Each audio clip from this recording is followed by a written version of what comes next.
Hello and welcome to Real Books Don't Have Batman. I'm Frank Duran. I'm Deshaun Vasquez. And today we're talking about who's the worst villain. There's so many terrible, terrible villains, but we're trying to narrow it down. Who's the worst?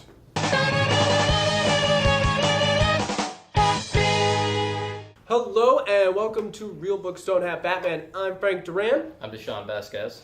And I'm Donald Helene.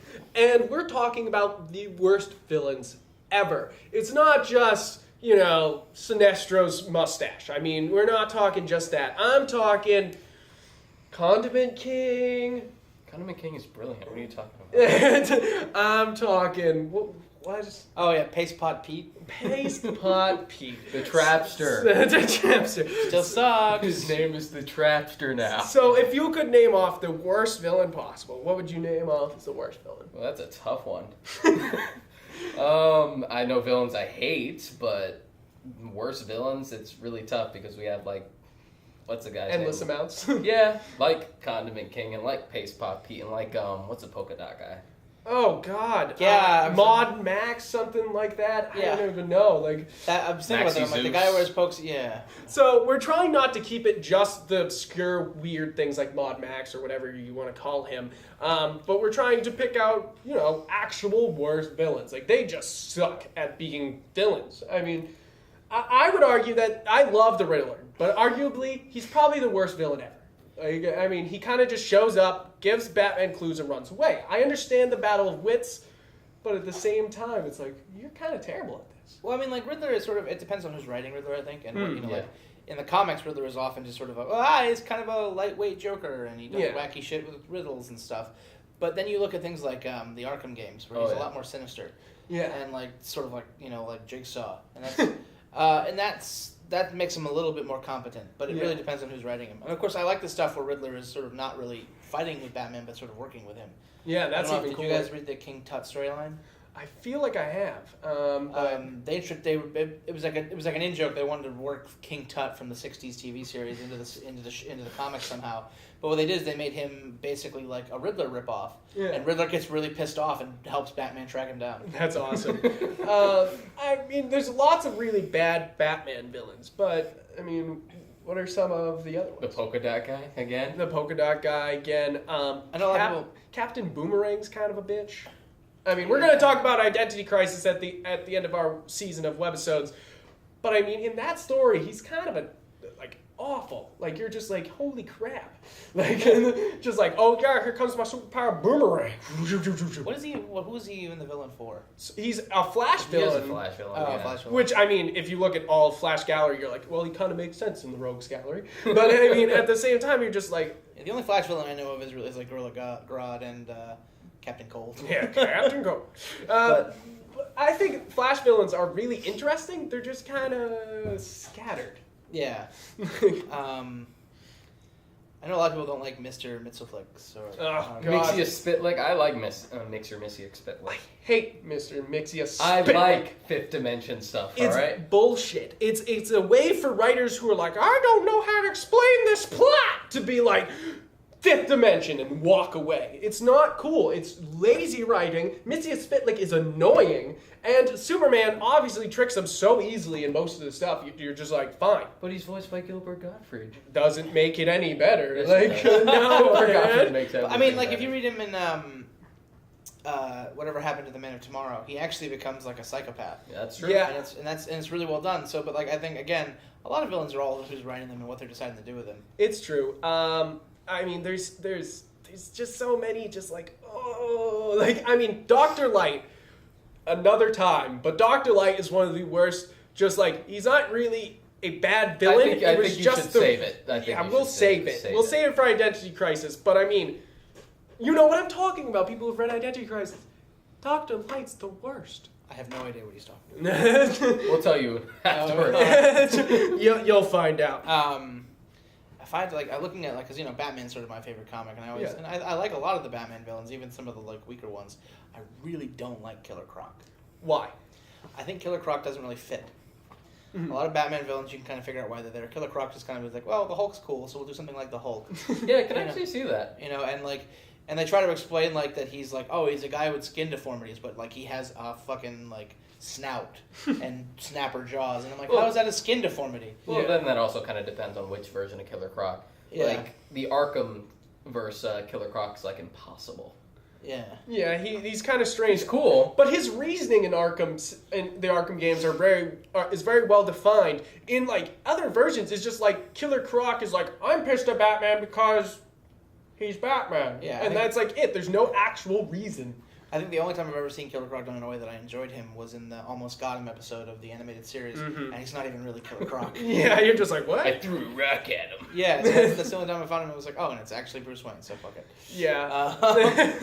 Sorry for spoiling that. I mean, I'm just dropping this right now. I don't know. I haven't read it, but I mean, Joker's daughter is probably one of the worst ideas in like of the New 52. I love the New 52, but the Joker's we're daughter near what, that yet. Yeah, it's just like what? Like, it's an interesting concept, and I like the fact that the character says she's a bunch of villains' daughters. Like she says she's Harvey Dent's daughter. You know, she says she's Two-Face. Two-Face's daughter. She's Riddler's daughter, Joker's daughter. So she's sort of schizophrenic in that way. But yeah, as Joker's daughter, she's kind of a weird character. Yeah, it's just like, oh, okay. I know that a lot of people are like, whoa, steampunk Joker.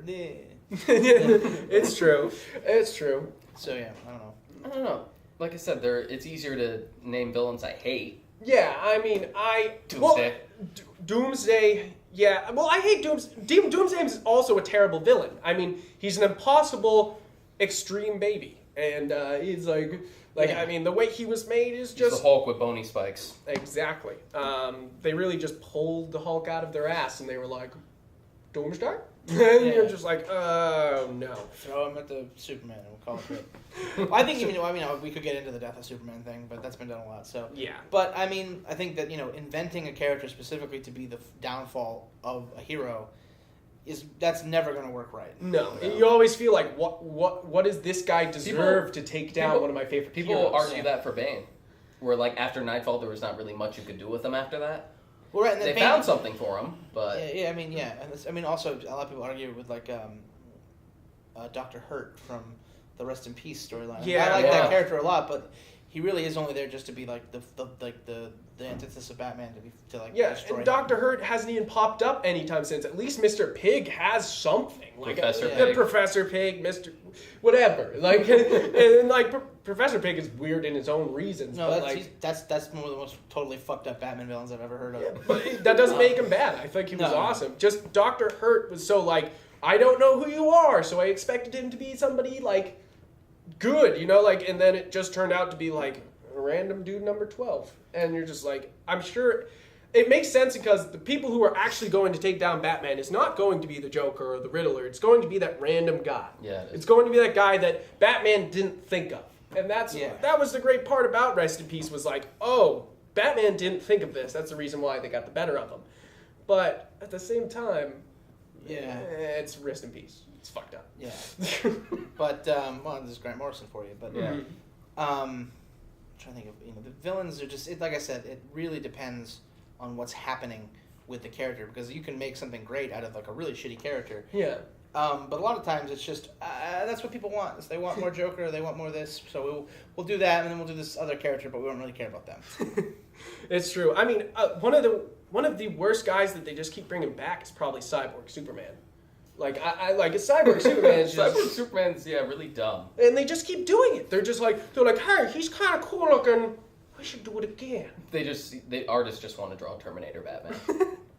Superman. Or Superman. They've done a Cyborg Batman, too. Yeah, there you go. I would love that. Cyborg Batman. But I have to say, I've been holding out for just to say it. I hate Superboy Prime. Like, I hate that motherfucker. You beat me to the punch. I was going to mention him next. Yeah, I mean, John, can go on. Have you read Infinite Crisis? I have not, so that would be... So you can say what? Infinite Crisis was a sequel to the first Crisis, and it was meant to be an analogy of how comics have changed over the years. They started off very campy, very silly, and then they had evolved into very dark, very gritty ones. At kind of post-Watchmen and a post-Dark Knight Returns world. Yeah. And Superboy Prime was he was an archetype of whiny fanboys stuck in the golden and silver age. Yeah. So his dialogue mostly consists of everything was better on my Earth. I'm gonna punch you to death. And you're like, oh god. But I've heard of him. I've just never. Really Oh read yeah, his because he's comics, the so. guy who literally restarted Crisis with a punch. Yeah, the continuity punch, where it was like, and people whine about the New 52. Yeah, they're just like, but at least Barry ran into the New 52. Superboy, one of the worst characters ever, just punches it. And you're like, oh great, what are we, Captain Kirk now? Kicking the freaking It's a clever concept. reactor into place. It's just really, really annoying. It is. It's not even clever. I don't think it's that clever. It's clever if he was able to write it better. Because, I mean, the concept in Infinite Crisis is great, but then as soon as Superboy Prime opens his mouth, you just roll your eyes. You're just like, cut it off. But to cut it off, those are the worst villains. I mean, they're awful. And there's lots of terrible villains, and I'm sure there's a lot more to come. Clock King. Oh, but have you seen Brave and the Bold? No. Okay. He's brilliant. It's the only time I've ever been like, Clock King's really good. Like, I mean, I like him in the animated series, but I never liked him in the comics. Oh, no. In the comics, even in the animated series, he was kind of like, what are you doing? I like his first episode. Yeah. But, end it all off, thank you guys for tuning in to Real Books Don't Have Batman, and thanks again for listening to our worst villains rant. And comment down below, who's the worst villain? You decide.